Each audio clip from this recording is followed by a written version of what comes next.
어제 코로나19 신규 확진자는 565명으로 이틀 연속 500명대 중반을 유지했습니다. 1,000만 명, 20%가 넘는 인구가 백신 접종을 했지만 신규 확진자 수는 좀처럼 줄어들지 않고 있는데요. 정부는 현행 거리 두기 단계를 3주 더 연장했지만 다음 주부터 야외 경기장과 대중음악 공연장의 관객 입장을 늘리기로 했습니다. 천은미 이대 목동병원 호흡기내과 교수와 자세한 내용 짚어보겠습니다. 안녕하십니까? 안녕하세요. 네, 백신 접종자는 계속 늘고 있습니다. 그런데 일일 확진자는 여전히 500명에서 600명 정도를 유지하고 있는 것으로 보이는데 이게 감소세가 눈에 띄게 나타나지 않는 이유 뭐라고 봐야 될까요? 지금까지 백신 접종은 대부분 이제 기저질환 연령이 높으신 어르신들 중심으로 접종을 했기 때문에 이런 중증 환자나 연령이 높은 군에서의 그 확진자 수는 분명히 감소하고 있습니다. 하지만 우리가 지역사회 감염을 주로 주도하는 연령층은 50대에서 30대 활동 인구에서 많이 나오는데요. 이분들은 아직 백신 접종이 원활히 이루어지지 않은 상태이기 때문에 당분간은 확진자가 급격히 감소하는 건 볼 수가 없습니다. 해외 사례를 보더라도 미국이나 이스라엘 같은 경우가 지금 1차 접종은 이미 60%를 넘었고요. 2차 접종도 감염자까지 고려하면 60%에 육박을 합니다. 그 경우에 지금 급감을 하고 있고 또 하나 문제는 영국 같은 경우는 세계에서 지금 가장 1차 접종이 많아서 78%가 오늘 1차 접종을 완료했고요. 2차 접종이 55%를 넘어서 감염된 사례 10%를 합하면 백신 접종이 완료된 걸 65% 가까이 볼 수가 있습니다. 그런데 이 델타 변이라고 하죠. 인도발 변이가 유행을 하면서 어제 확진자 수가 8,000명을 넘었습니다. 그 말은 우리가 지금 확진자 수를 줄이기 위해서는 백신 접종도 중요하지만 이런 해외 그 변이에 대해서 좀 더 철저하게 우리가 조사하고 확진자 수를 감소시키는 방역을 해야 된다는 걸 또 사례에서 확인을 할 수가 있습니다. 네. 접종률도 중요하고 그리고 접종 이후 일정 기간이 또 네, 지나겠고요. 맞습니다. 또 변이 바이러스에 대한 대책 이것도 중요해 보이는데 네. 그렇다면 우리나라에서는 언제쯤이면 이 백신 접종 효과를 볼 수 있을지 이것도 궁금한데요. 네, 해외 사례를 보면 기본적으로 1차 접종이 50% 정도를 넘고요. 2차 접종도 30에서 40%가 돼야지만 확연하게 좀 그 효과를 볼 수 있는 것 같습니다. 그렇다면 국내에서는 7월과 8월에 1,000만 명, 2천만 명이 접종이 완료가 된다면 지금 말씀드린 50% 이상이 되기 때문에 효과를 볼 수 있지 않을까. 그러니까 올 여름이 가장 중요한 백신 접종의 시기가 될 것 같습니다. 그렇군요. 자, 그런데 이제 하반기에는 2학기 전면 등교를 앞둔 상황이지 않습니까? 그런데 학교에서 확진 사례가 속출하고 있는데요. 인천 남동구, 강원 홍천, 또 김해 지역 등 학교에서 확진되는 그런 경우가 잇따라 나오고 있습니다. 백신 접종 외에 다른 대책이 있지 않을까 싶은데 어떤 것들이 있을까요? 네, 학생들은 지금 백신 접종을 할 수 없기 때문에 우선은 학생을 감염시키는 그런 연령군의 접종이 필요합니다. 그래서 7, 8월에 방학 동안에 이제 부모님 연령대의 접종을 빨리 완료하는 것이 중요하고요. 두 번째로는 학교를 등교를 지금 9월부터 전면 등교를 계획하고 있지만 백신 접종과 확진자 수를 고려해서 저는 순차적으로 등교를 하는 것이 맞다. 왜 1년 이상 동안 우리가 또 온라인 수업을 많이 해봤기 때문에 전부 다 매일 등교할 것보다는 점차적으로 등교하는 것이 효과적이고 또 이제 교실에 제일 중요한 건 환기가 중요합니다. 이 코로나19가 공기 감염이 주 감염원이다 보니까 우리가 교실에서 항상 바람이 통할 수 있게 창문과 문을 열어놓는 그런 환기와 마스크 착용 그런 정도의 조금 철저한 또 방역을 방학 동안 잘 우리가 하고요. 또 이제 유럽 같은 경우는 학교 등교하기 전에 자가검사 키트 같은 것을 이용하고 있고 지금 서울시에서 기숙학교에서 시범 사업을 하고 있기 때문에 그 시범 사업 결과를 보고서 학교에서도 이런 검사 키트도 한번 또 같이 사용해 보는 것도 고려할 필요가 있을 것 같습니다. 상황에 따라서는 단계적인 등교, 네. 이것도 검토할 필요가 있다는 말씀이시고 또 자가 검사라든가 환기 같은 또 작은 조치들도 신경 써야겠습니다. 맞습니다. 자, 이런 가운데 국회에서도요 이틀 사이에 5명의 코로나19 확진자가 나왔습니다. 4번째 셧다운이 됐는데요.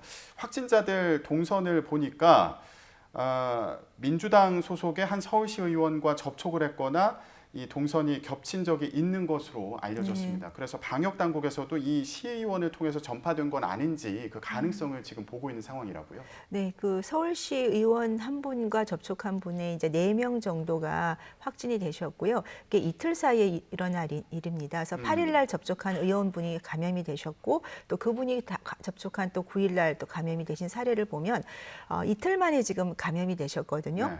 그 사례를 보면 이게 변이 바이러스 가능성이 저는 있을 것 같습니다. 어. 기본적으로 원래 그 오리지널 바이러스는 우리가 잠복기를 한 평균 4일 정도로 보고 있는데 네. 이틀 사이에 감염이 된 사례를 보면 변이 바이러스는 최근에 하루 이틀 사이에 감염 사례가 나오고 있기 때문에 그 점에 대해서도 확인을 해야 될 것 같고 네. 그렇다면은 이분들과 접촉한 가족이나 이분들에 의한 동선에 의한 또 접촉하신 분들이 계실 거기 때문에 최대한 빠른 시간 내에 확진자를 찾는 것이 중요할 것 같습니다. 네, 변이 바이러스 가능성도 네. 배제할 수 없기 때문에 좀 신속한 대응이 중요하겠다 이런 말씀이셨습니다.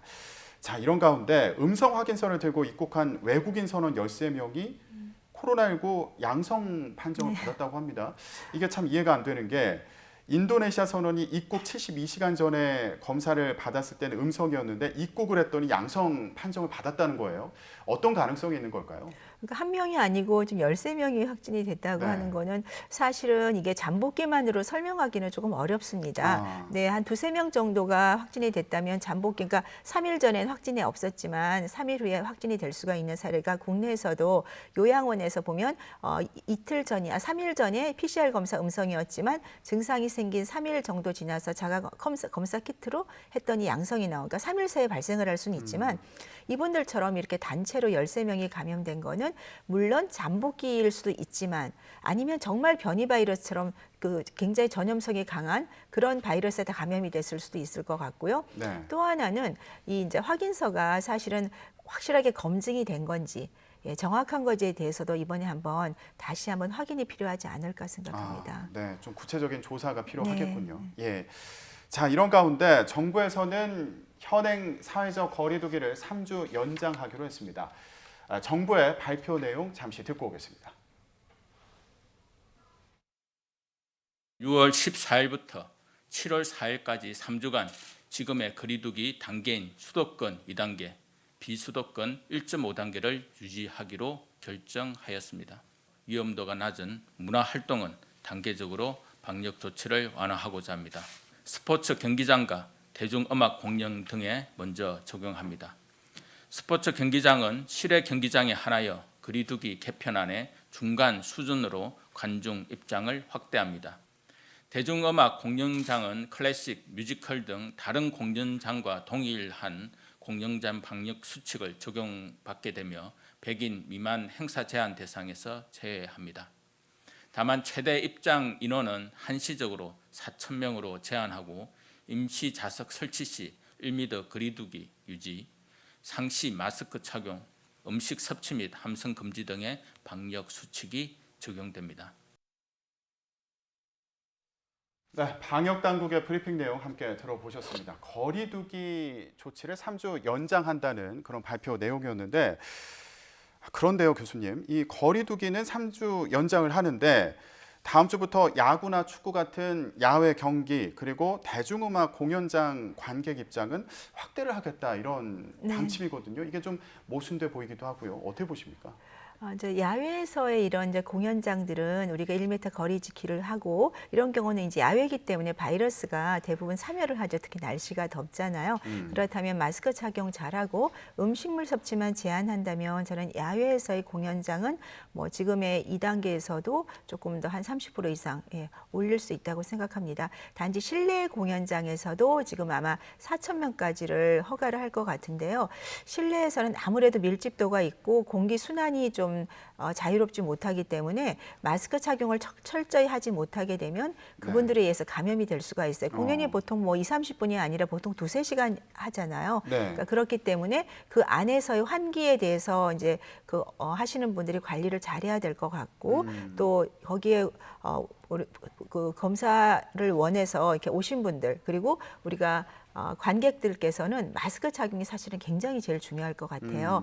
마스크를 밀폐된 공간에서는 반드시 KF 마스크를 저는 쓰는 것을 꼭 권해드리고 싶고요. 네. 네, 음식물 섭취라든지 그다음에 소리를 지르거나 이런 것들은 사실 자제를 해주시게 되면 지금처럼 이 정도 확진자 수라면 어느 정도 안정성이 있다고 생각이 들고 네. 또한 개인적으로는 이런 공연장이나 이런 사람을 만나고 오신 다음에 저 같은 경우는 한번 검사를 좀 해보는 것도 증상이 있건 없건 도움이 될 것 같습니다. 그럼 기본적으로 일단 KF 마스크를 꼭 착용을 하고 네, 굉장히 중요합니다. 네. 그리고 경기장에 가면 또 함성을 지르는 네. 경우가 많은데 이건 또 주의해야겠죠. 네, 그 함성을 지르거나 그러면 마스크를 느슨하게 쓸 수밖에 없죠. 답답하게 되니까 그러면 이 공기 중으로 나갈 수 있기 때문에 네. 주의를 요합니다. 네, 또 앉을 때 그 거리를 유지하는 것도 중요하겠고요. 음식물은 당연히 섭취를 네, 못할 그렇습니다. 테고요. 네. 예, 알겠습니다. 이런 주의 사항들 또 유의하셔야겠습니다. 자, 이런 가운데 7월 5일부터요. 영업시간 또 사적 모임과 관련해서 완화된 사회 거리두기 체계가 네. 나올 예정인데요. 뭐 추가적으로 고려할 사항이 있다면 뭐가 있을까요? 거리두기 이제 단계를 조금 완화를 하게 되면 많은 분들이 이제 그러니까 좀 조금 걱정스러운 거는 7월부터는 우리가 1회 접종 후에도 야외에서 마스크를 벗을 수 있거든요. 그러다 보면 다른 사람이 벗게 되면 본인도 벗게 되고 그리고 야외라고 하더라도 사람이 모이게 되면 그거는 실내는 거의 마찬가지예요. 얼굴을 맞대고 얘기를 하고 그 과정에서 또 뭐 다른 음식물이나 음료수를 또 섭취할 수 있기 때문에 네. 그런 야외에서의 저는 마스크 착용에 대해서 조금 주의를 요하고요.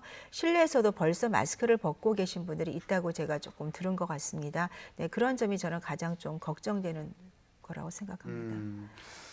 이게 거리두기 체계가 완화되더라도 그 시민들이 방역 수칙을 또 네. 철저히 지키는 게 중요하겠군요. 네, 그렇습니다. 예. 해외 사례를 보면 해외에서 확진자가 다 줄고 있지 않습니다. 그것은 얼마나 방역 단계를 급격히 완화하는 것보다 방역은 천천히 서서히 완화를 하는 것이 중요하다고 생각합니다.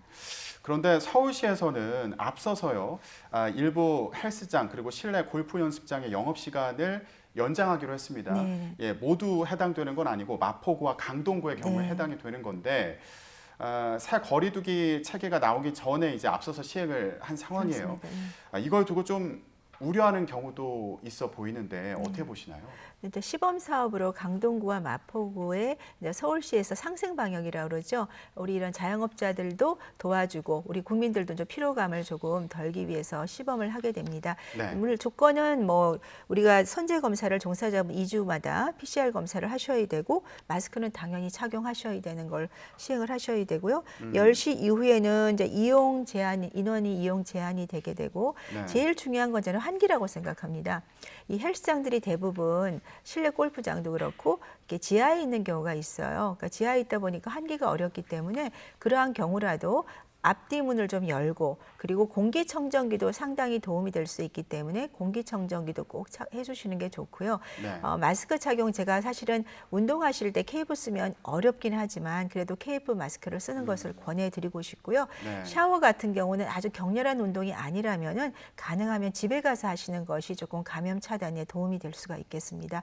이번에 서울시에서 하는 이런 시범 사업이 크게 문제 없이 운영이 된다면 좀 더 다른 곳으로 좀 우리가 확장해서 할 수가 있을 것 같고요. 또 이런 선제 검사가 사실 2주마다 하는 경우에는 우리가 이 아까 말씀드린 잠복기가 4일 정도밖에 안 되기 때문에 네네. 1주 사이에 또 감염이 될 수가 있어요. 그래서 2주 선제 검사를 하되 종사자분들이나 이용자들께서는 또 스스로 검사를 해보시면 도움이 될 수가 있습니다. 최근에 일반인들이 이제 검사 키트를 사서 한 거의 80명 가까이가 스스로 확진을 한 사례가 있었거든요. 그러니까 그런 것도 조금 이용해 보는 것이 도움이 될 것 같습니다. 네, 저희가 지금까지 거리두기 개편안과 관련해서 얘기를 해봤는데 아무래도 백신 접종을 얼마나 하느냐가 네. 또 중요한 전제 조건이지 그렇습니다. 않겠습니까? 우리나라 그 백신 접종 현황을 저희가 좀 살펴봤는데요. 세계 25위 수준이라고 합니다. 1차 접종자가 1,000만 명을 돌파하면서요. 2월 말 기준으로는 100위권 밖에 있었는데 4개월이 채 안 돼서 상위권에 진입한 것으로 보입니다. 이 현황 어떻게 분석해 볼 수 있을까요? 우리 국민들은 정말 부지런하시고요. 정말 잘 따라주시는 것 같아요. 정말 그때 100위권이랄 때 조금 낙담하셨지만 지금은 네. 거의 이제 해외와 거의 유사하게 지금 따라가고 있습니다. 백신 수급만 7월, 8월에 잘 된다면 저는 뭐 10위권 내에도 진입을 충분히 할 수 있다고 생각을 하고요. 예. 특히 7, 8월은 우리 활동 인구들이 접종하는 기간이기 때문에 아마 확진자 수의 그 감소에도 가장 중요한 시기고 정부에서는 이런 우리가 수급하기로 되어 있는 백신을 여름에 꼭 우리 국민들이 대부분 접종할 수 있도록 최대한 노력을 해주면 감사하겠습니다. 네, 지금 백신 맞는 분들이 많이 늘어나고 있는 그런 상황인데요. 네. 앞으로 어떻게 진행이 되는지 계속 지켜봐야겠습니다. 그런데 이런 상황에서요. 인천의 한 병원에서 아스트라제네카 백신을 투여하는데 절반 분량만 투여했다. 이래서 논란이 되고 있습니다. 방역 당국이 정한 접종 정량은 1차와 2차 모두 정해진 그 분량이 있는데 이거보다 적게 투여를 했다는 거예요. 예, 이 상황 좀 설명 좀 해주시죠. 네, 이 의료진께서는 아마도 이제 고령자들이 많으시니까 용량을 적게 하면 조금 부작용이 적다는 점에서 착안을 하신 것 같고, 또 하나는 이 임상 3상 연구 결과가 나올 때 아스트라제네카에서 우연히 이건 된 거죠. 의도하지 않게 절반 용량을 처음 해주고 두 번째 전 용량을 줬을 때랑 두 번 다 표준 용량을 줬을 때 비교를 했더니 처음에 절반 용량을 준 경우가 이 90% 정도 예방률이 높게 나온 거고요. 그다음에 이제 전체 용량을 똑같이 두 번 준 경우는 67%가 나온 겁니다. 그래서 그 사례를 지금 비교를 하셨는데 사실은 이게 처음 발표는 그렇게 나왔지만 나중에 다시 확인을 해보니까 이게 용량 때문에 이렇게 예방률이 높게 나온 것이 아니고 간격입니다. 그래서 지금 원래 아스트라제네카가 처음에 4주 간격에서 12주 간격으로 변한 거거든요. 연구를 봤더니 6주 이내로 간격을 접종을 했을 때는 50% 정도밖에 안 나와요. 그런데 6주 이상, 최대 12주 간격 때 가장 효과가 82% 높게 나왔기 때문에 간격이 12주가 된 거고 그 처음에 임상 3상 연구는 우연히 결과가 그렇게 나온 건데 네. 아마 의료진께서 그러니까 접종 기간이 아니라 용량 때문이라고 생각을 하셨던 것 같습니다. 그래서 사실은 용량 때문이 아니라 간격이라는 것을 말씀드리고 싶습니다. 그러면 정해진 용량대로 접종을 해야 효과를 제대로 볼 수 있다 이렇게 봐야 되는 상황인가요? 그렇지는 않은 것 같습니다. 이 연구 결과를 보면 네. 분명히 절반 용량, 표준 용량을 썼을 때 90%라고 발표를 했어요. 어. 그러니까 이거는 용량 자체는 아주 크게 영향을 주진 않았다. 예, 간격의 영향이었고 만일 처음에 지금 절반 용량을 맞으신 분이라면 네. 12주 후에 전체 표준 용량을 접종하시면 될 것 같습니다. 그러니까 지금 40명 정도가 이런 방법으로 접종한 것으로 알려졌거든요. 이분들 같은 경우는 2차 접종을 할 때 정해진 용량을 네. 투여하면 될 것으로 보인다. 네, 맞습니다. 예, 알겠습니다. 자, 이번에는 3분기 접종 계획 수립과 관련해서 얘기를 좀 해보겠습니다. 3분기 접종 계획에 누가 포함되느냐, 누가 우선 접종 대상자로 포함되느냐 이것도 중요한 부분일 텐데 환경미화원, 아동복지시설 종사자 같은 경우에 우선순위에 반영해달라 이런 요구가 나오고 있습니다. 그리고 한편에서는 제주도민들도 여행객들이 많이 몰리는 만큼 우선 접종을 받아야 된다 이런 얘기도 있거든요. 이 부분 어떻게 보시나요? 초반에는 사실은 의료진이나 고령자 그리고 이제 어떤 백신 수급의 영향에 따라서 우선순위가 결정이 됐습니다만은 지금 확진자를 줄이기 위한 가장 중요한 거는 활동 인구라고 제가 말씀을 드렸습니다. 이제는 3분기부터는 순서대로 연령대로 접종을 하는 것이 저는 더 효과적이다. 지금 젊은 층에서도 얀센이라든지 아스트라 요쇼 백신을 굉장히 많이 찾고 있는 게 네. 내가 언제 순서가 될지는 모른다는 그런 두려움이 있는 거거든요. 모든 분들이 다 우선순위가 되고 싶을 겁니다. 또 돼야 된다고 생각하실 수 있지만 우선은 순차적으로 7, 8월에 접종하는 것이 더 효과적이라고 생각하고 그러기 위해서는 사실 50대가 7월에 예약이 되어 있는데 860만 굉장히 인원수가 많습니다. 네. 그러면 다른 우리가 우선순위로 7월에 맞게 되어 있는 분들을 고려하면 거의 1,000만이 넘을 것이기 때문에 7월에는 이분들만 접종을 해도 1,000만이 되고 그럼 8월에 또 1,000만은 순차적으로 40대, 30대가 접종하게 되면 지금 우선순위를 말씀하신 분들이 다 포함이 되기 때문에 네, 한두 달 차이라고 생각합니다. 네, 이미 3분기 우선 접종 대상자들이 분류가 되어 있고 네. 이 순서대로 접종을 하면 지금 요구하는 분들도 자연스럽게 그렇습니다. 접종을 할 수 네. 있을 것으로 보인다. 네, 이런 설명이셨고요. 알겠습니다. 코로나19 상황 천은미 이대 목동병원 호흡기내과 교수와 함께 알아봤습니다. 오늘 말씀 고맙습니다. 감사합니다.